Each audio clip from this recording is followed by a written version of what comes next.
Morning. Time to go make a movie. With Babylon, I wanted to capture those early days of Hollywood in a really unvarnished, unsanitized way. It's the most magical place in the world. Kodak was an amazing partner, helping us shoot 4-perf 35mm film and shoot the amount of film we needed to shoot for such an expansive epic. There's something magical to do a film about your own industry as well. And action. So Babylon had to be filmed. This business started on film. It felt like the only natural way to represent the spirit of who those people were. How they were making films was insane.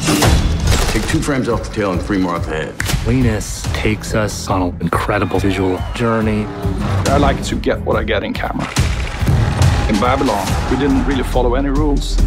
We treated the film dramatically on day exteriors. I wanted to feel really deserty and pale, so I overexposed like 3 to 4 stops and push process. That treatment on digital camera would just look overexposed and bright. Shooting on film helps to make a more emotional connection with the audience. You gotta map those dreams onto celluloid and print them into history. Well, the hope was to make something that felt like a roller coaster filled with vivid characters, spectacle, excess, onto one panoramic canvas. At the end of the day, Kodak film just lent itself to that aesthetic. When I shoot on film, I kind of always know exactly how it's gonna look, and then when I get the dailies back, it's always a little better.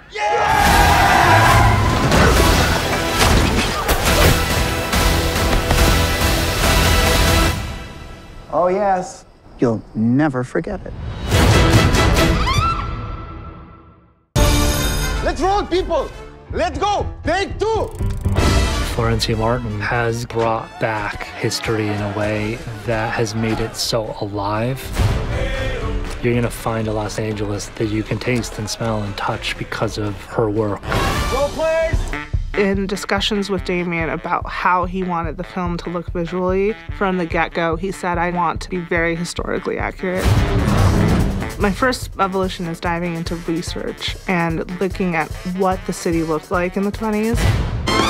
Florencia had this insane challenge with this movie of not just recreating Los Angeles of this time, but also within that recreating each studio experience, and within that recreating each of the sort of fictional movie sets.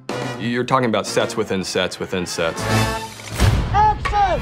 The first week of shooting was the sort of big kinescope sequence.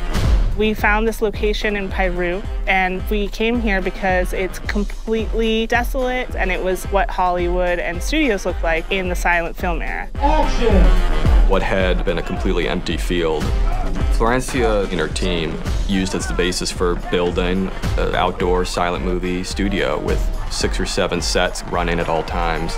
It was extraordinary. Cut! So, now what did we discuss? When in doubt, say something French. There's 2 worlds in this film. There's people that are very impoverished, and then there's people that have a lot of money. Looking at how we were going to shape those worlds by color was really important. Damien wanted to be bold with our color choices while still being historically accurate. Building sound stages, an entire 900-person battlefield, and 6 high-end homes, and doing historical recreations. Babylon is at the scale of these mythical movies you heard of in the past. We've got to innovate. We've got to inspire. What happens up on that screen means something.